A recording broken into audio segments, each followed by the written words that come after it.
इस बात में कोई शक नहीं कि भारत के अपने पड़ोसियों के साथ रिश्ते काफ़ी अच्छे हैं, सिवाय दो के, यानी कि चीन और पाकिस्तान को छोड़कर। और भारत को कहीं ना कहीं इस बात का हमेशा डर भी रहता है कि इन फ्यूचर कभी भी बॉर्डर पर सिचुएशंस खराब हो सकती हैं और इन दोनों देशों के बीच में युद्ध हो भी सकता है। इसीलिए भारत चाहता है कि इन दोनों देशों पर समय रहते नज़र रखा जाए और उनके बॉर्डर के अंदर हो रही हर एक एक्टिविटी पर पहले से नज़र रखी जा सके, ताकि इन फ्यूचर सिचुएशंस खराब होने पर अच्छी से अच्छी प्लानिंग बनाई जा सके। इसी के तहत भारतीय सरकार और यूएस गवर्नमेंट के साथ मिलकर एक डील हुई है जिसको हम बोलते हैं आई स्टार डील, जो कि एक सर्विलेंस एयरक्राफ्ट है।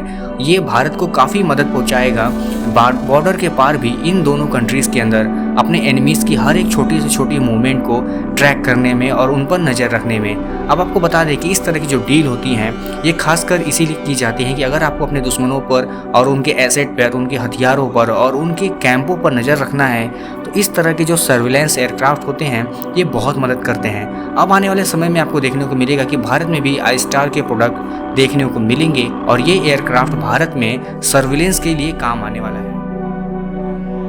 आई स्टार एयरक्राफ्ट को रेदन कंपनी बनाती है, जो कि यूएस की एक अच्छी खासी कंपनी है।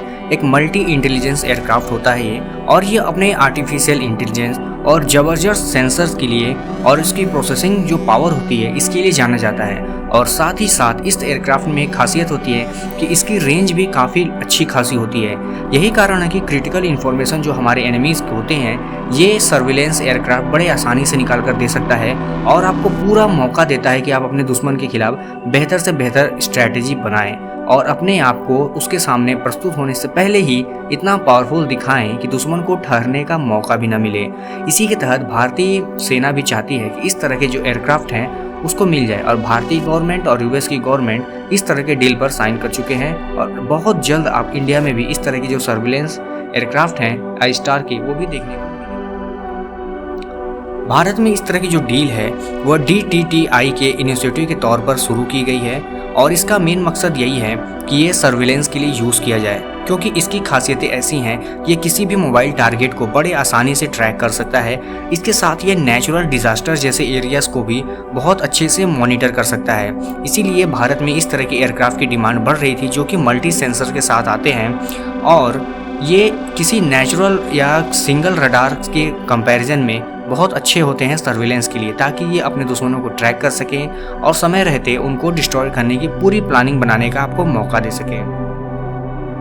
जैसा कि आपको पता होगा DRDO भी इस तरह के नेत्र जैसी सर्विलेंस एयरक्राफ्ट बना रही है, जिसमें कि सर्विलेंस के सारे वो सेंसर्स आपको मिलेंगे जो कि आई स्टार में मिलेंगे। लेकिन खास बात यह है कि जैसे ही आई स्टार की डील सामने आई है, DRDO की जो नेत्र की टीम थी जो कि नेत्र सर्विलेंस सिस्टम पे काम कर रही थी, उसकी टीम में भी 2 हिस्से हो गए हैं और उसका एक टुकड़ा आई स्टार के प्रोडक्शन में काम कर रहा है। यानी कि DRDO भी पूरी तरह से आई स्टार को डेवलप करने और उसको सही टाइम पर प्रोड्यूस करने में मदद कर रहा है। और आपको बता दें कि भारत को जो आई स्टार मिलने वाले हैं उसके जितने भी सेंसर्स होने लगने हैं उसमें वो उसको DRDO ही डेवलप करेगा।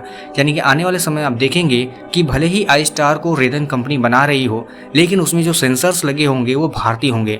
इससे क्या होगा कि भारत को टेक्नोलॉजी ट्रांसफ़र का कोई खास टेंशन नहीं रहेगा और आने वाले समय में भारत को कम कॉस्ट पर इस तरह के एयरक्राफ्ट मिल जाएंगे। हालांकि इंडियन एयरफोर्स के चीफ मार्शल BR चौधरी का कहना है कि भारत इस पे काम कर रहा है और बहुत जल्द ये प्रोडक्शन लाइन में आपको देखने को मिलेंगे। लेकिन ये बात भी सच है कि इसमें बहुत कम काम हुआ है आज तक, क्योंकि इंडियन एयरफोर्स और DRDO के बीच में कुछ विवाद चलता रहा है। यानी कि कुछ ऐसे टॉपिक हैं जिसमें दोनों कंपनियों की, दोनों गुटों की बात नहीं बन पा रही है और इसमें हो सकता है कि आने वाले समय में भारतीय सरकार को हस्तक्षेप करना पड़े और इन दोनों के जो बीच का बवाल है उसको सुलझा लिया जाए और इसके बाद इस काम में तेजी भी आ सकती है। लेकिन देखना ये होगा कि भारत सरकार क्या करती है फिलहाल और ये कितनी जल्दी भारत में आते हैं, क्योंकि भारत को अपना पक्ष अगर मजबूत करना है तो इस तरह के एयरक्राफ्ट लेने की ज़रूरत बहुत जल्दी पड़ेगी। आपको क्या लगता है हमें कमेंट करके जरूर बताइएगा।